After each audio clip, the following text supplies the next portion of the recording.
कुमार विश्वास ये एक ऐसा नाम है जो हर कोई जानता है। एक बहुत बड़े कवि हैं कुमार विश्वास और बहुत सारी कविताएं उन्होंने लिखी हैं, मंच से बहुत सारी कविताएं उन्होंने बोली भी हैं। और कुमार विश्वास ये वही हैं जिन्हें आम आदमी पार्टी से एक वक्त में बहुत बड़ा झटका लगा था। आम आदमी पार्टी में अपना सफर ये तय करने की सोच रहे थे, लेकिन वहां बात बन नहीं पाई है और उसके बाद उन्होंने राजनीति को थोड़ा सा विराम दिया, या राजनीति में वो आए भी नहीं थे, तैयारी कर रहे थे, लेकिन उन्होंने इन राजनीतिक चीजों से खुद को दूर किया। लेकिन नजदीकियां उन्होंने एक दूसरी पार्टी की तरफ बढ़ाना शुरू कर दिया, वो है भारतीय जनता पार्टी। बीजेपी की तरफ कुमार विश्वास की नजदीकियां अचानक से बढ़ने लगी हैं। कुमार विश्वास के जो शब्द हैं वो ये शब्द हैं जो कि साफ तौर पर बताते हैं कि वो विपक्षी पार्टियों को घेरने का काम कर रहे हैं, वो विपक्ष पर निशाना साधने का काम कर रहे हैं। जी हां, क्या भारतीय जनता पार्टी के अंदर आने वाले वक्त में कुमार विश्वास किसी बड़े पद पर दिखाई देंगे? क्या बीजेपी कुमार विश्वास को आने वाले वक्त में कुछ बड़ा दे सकती है, कुछ बड़ा पद दे सकती है, कोई बड़ी जिम्मेदारी दे सकती है? ये बात मैं इसलिए कह रहा हूं क्योंकि हाल ही में मंच से कुमार विश्वास ने जो बातें कही हैं वो बातें यूं ही नहीं है। कुमार विश्वास का इस तरीके से बात करना ही बताता है कि कुछ तो तैयारी है। तो चलिए आज बताते हैं कि क्या बीजेपी के अंदर अपनी नई राह को तलाश रहे हैं कवि कुमार विश्वास।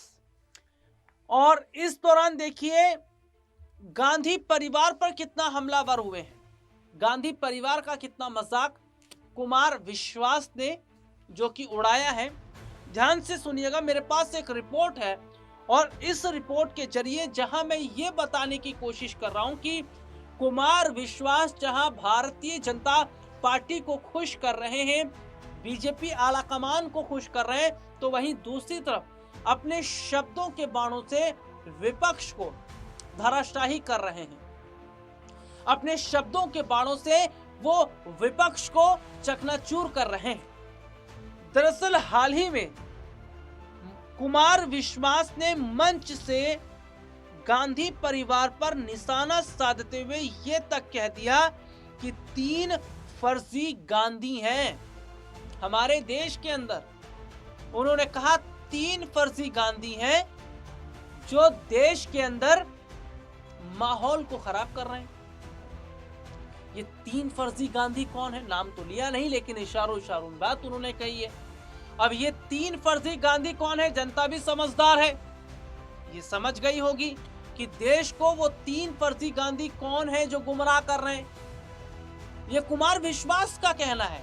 ये फर्जी गांधी जो कह रहे हैं ना, ये कुमार विश्वास कह रहे हैं। और ये मैं जरा अपने दर्शकों को सुनवा भी देता हूं, फिर आगे हम बात करते हैं। ये सबसे पहले रिपोर्ट आपकी। ये लोग तो इतने तेज है कि उन्होंने कांग्रेस कार्यालय के बाहर उनका एक पुरखा बिठा रखा था, सरदार पटेल, उसे उठा लाए। अब हमसे बोले कि पटेल तो हमारा था। मैंने कहा तुमने बोला ही नहीं, तुम तो अपने नाना जी, पापा जी, मम्मी जी, चाची जी में लगे रहे। पटेल बाहर बैठे थे तो ले गए उठा के।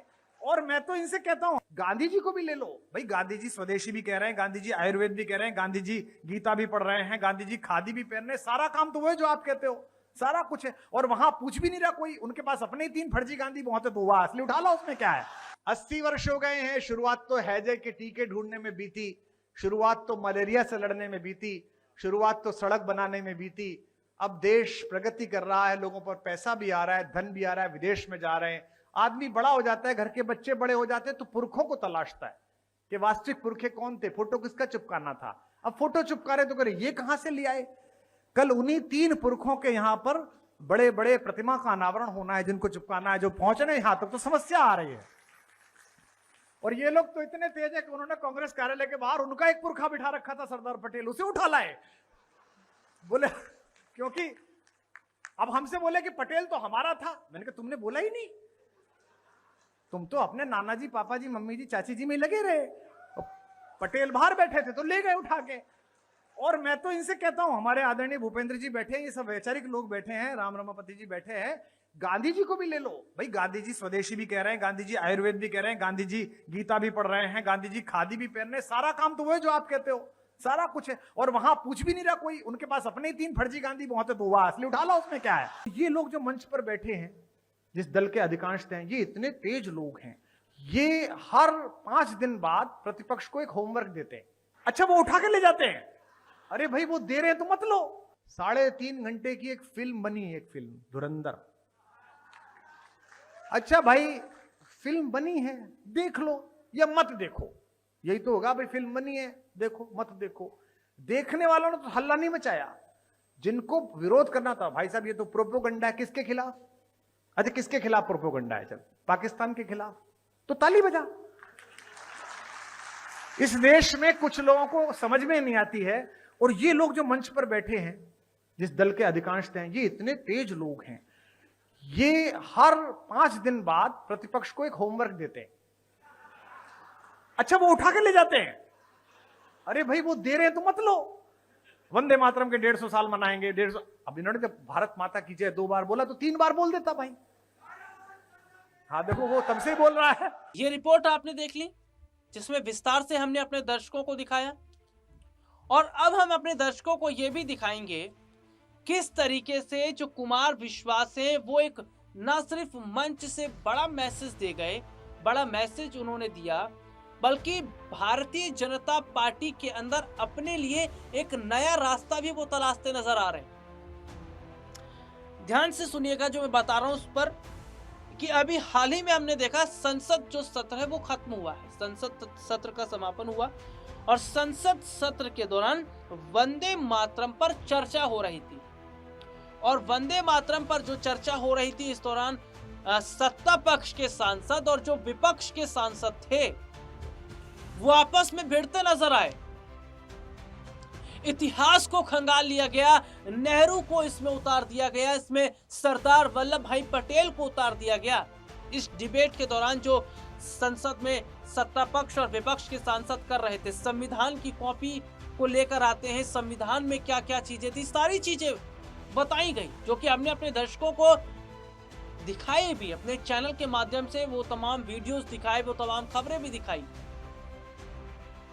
संसद सत्र के दौरान वंदे मातरम पर जब चर्चा हो रही थी, सुनिएगा, इस बीच विपक्षी सांसद जो हैं वो रक्षा मंत्री राजनाथ सिंह पर आक्रामक हो जाते हैं। ये मैं दिखाऊंगा अभी अपने दर्शकों को। और जब आक्रामक हो जाते हैं तो इधर से राजनाथ सिंह भी आक्रामक हो जाते हैं। वो तो ये तक कह देते हैं, किसकी हिम्मत हो गई जो हमें कह रहा है बैठने के लिए, चेहरा तो दिखाएं जरा वो। और इस पर कुमार विश्वास ने क्या कहा, उन्होंने कहा कि मुझे ऐसा लगा कि संसद में राजनाथ सिंह के अंदर अटल जी की छवि नजर आई। तो यहां पर हम देख रहे हैं कि भारतीय जनता पार्टी के वरिष्ठ नेताओं की तारीफ करना और सीधे सीधे तौर पर बीजेपी के नेताओं की, बड़े बड़े बीजेपी नेताओं से तुलना करना, राजनाथ सिंह को जिस तरीके से शेर उन्होंने कहा और यह कहा कि मुझे उनमें अटल जी की छवि नजर आई। पहली बार मैंने उन्हें इतना क्रोध करते हुए देखा कि मुझे लगा कि शायद अब तो हो गया। क्या कहा है कुमार विश्वास ने और क्या था वो माहौल, ये रिपोर्ट जरा आप देखिए। यह बात नहीं है कि हमारे मुस्लिम भाइयों ने बंकिम चंद्र चटर्जी के मेटाफर्स को सही अर्थ में नहीं समझा था। मौलाना रजाउल करीम ने कहा कि वंदे मातरम जैसे निर्दोष और सर्वांग सुंदर गीत को भी सांप्रदायिक कहते हैं, पर जिनके पास उदार दृष्टि है उन्हें वंदे मातरम गीत को समग्र दृष्टि से देखना चाहिए। वे देखेंगे कि उसमें बुत परस्ती का कहीं पर अध्यक्ष महोदय कोई दोष नहीं है। इसलिए अध्यक्ष महोदय जी, ये मैं कहना चाहूंगा, और अध्यक्ष महोदय हमें देखना है कि इस्लाम किसको बुत परस्ती कहता है और उसकी हदें कहां पर हैं। सच्चाई यह है कि भारतीय मुस्लिमों ने बंकिम चंद्र चटर्जी के भाव को कौन बैठाने वाला है? कौन बैठाएगा? क्या बात करते हैं? यह हम तो नहीं। अध्यक्ष महोदय रोकिए। कौन बैठाएगा?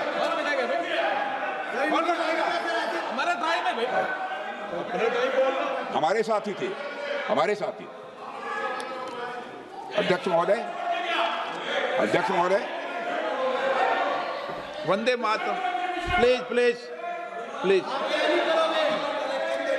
अध्यक्ष महोदय, सच्चाई है अध्यक्ष महोदय, संसद में कोई चाहे जो बोले, सच बोले, सत्य से थोड़ा परे भी बोले, लेकिन शोर शराबा नहीं मचाना चाहिए।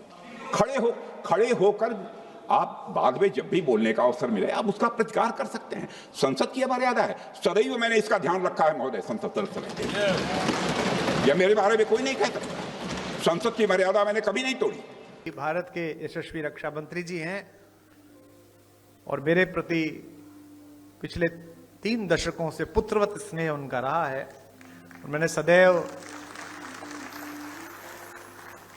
नीरज जी को, नीरज भाई को, पंकज जी को सदा ये कहा कि जितना लाड़ तुम पर है उतना ही मुझ पर है उनका सदैव। और वही अटल जी की छवि उनमें दिखती है, अभिभावक की छवि दिखती है। किसी भी दल का व्यक्ति हो, राजनेता अजात शत्रु होना चाहिए। जब आप सामने बैठे हुए व्यक्तियों को विरोधी की बजाय विपक्षी मानने लगते हैं तो संकट हो जाता है। मैंने तो पूरे लोकतांत्रिक जीवन में, विधानसभा में, राज्यसभा में भी आप इतनी कम आयु में रहे, मैंने तो पहली बार उन्हें क्रोध में देखा। इस बार जब कोई उधर से बोला, हाँ, एक बैठी हुई पार्टी का एक आदमी बोला बैठ जाओ, तो रक्षा मंत्री जी के अंदर का सिंह जागा, कहा कौन बिठाएगा हमें। तो पूरा सदन तालियों से गूंज उठा, तो एकदम आनंद जागृत हुआ। तो ये रिपोर्ट आपने देखी जिसमें विस्तार से हमने अपने दर्शकों को दिखाया। अब मैं और रिपोर्ट दिखाऊंगा जिसमें देखिए ये कहा जा रहा था ना कि हम भारत माता की जय नहीं बोलेंगे, हम वंदे मातरम नहीं बोलेंगे। इन मुद्दों पर भी कुमार विश्वास ने जमकर विपक्षी सांसदों को, विपक्षी पार्टियों को इशारों में घेरा। इतना ही नहीं, अभी हाल ही में हमने क्या देखा है कि संसद से एक बिल पास हुआ है, जी राम जी। मनरेगा का नाम बदला गया, मनरेगा का नाम बदलकर जी राम जी रखा गया है। और जो जी राम जी बिल रखा गया है, इसका विरोध खुलकर कांग्रेस पार्टी कर रही है, अभी भी कर रही है। अभी हाल ही में CWC की जो बैठक हुई है, उस बैठक में यह कहा गया कि हम देश भर में प्रोटेस्ट करेंगे कि मनरेगा का नाम खत्म, मनरेगा का नाम बदला गया, गांधी जी का अपमान किया गया। ये प्रोटेस्ट कितना कारगर साबित होगा ये तो आने वाले समय में जरूर देखना होगा। लेकिन कुमार विश्वास ने एक बात बोली है। कुमार विश्वास ने कहा कि हम राम जी की वजह से नहीं है। उन्होंने बहुत बड़ी बात बोली। उन्होंने कहा राम जी जो है वो हमारी वजह से नहीं है, हम राम जी की वजह से। मैं ये दोबारा बोल देता हूं। उन्होंने क्या कहा? उन्होंने कहा कि राम जी हमारी वजह से नहीं है, हम राम जी की वजह से हैं। तो विरोध किस बात का? और विरोध ये कहां तक सही है? क्या कहा है कुमार विश्वास ने? ये रिपोर्ट आपको हैदराबाद की फ्लाइट पर लौटते में मिल गए, तो मेरी बगल की सीट पे थे। मैंने कहा भाई जी आपको प्रॉब्लम क्या है भाईजान? बोले देखिए कुमार साहब हमारे यहां नहीं है, हम नहीं बोल सकते। मैंने कहा क्या नहीं बोल सकते? बोले भारत माता की जय। मैंने कहा सुनाई नहीं दे रहा, थोड़ा जोर से बोलिए। बोले भारत माता की जय।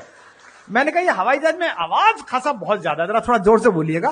तो बोले भारत माता की जय। मैंने कहा सो जाइए, बहुत लंबा रास्ता है कि है ना। तो ये रिपोर्ट आपने देखी जिसमें विस्तार से हमने अपने दर्शकों को दिखाया है।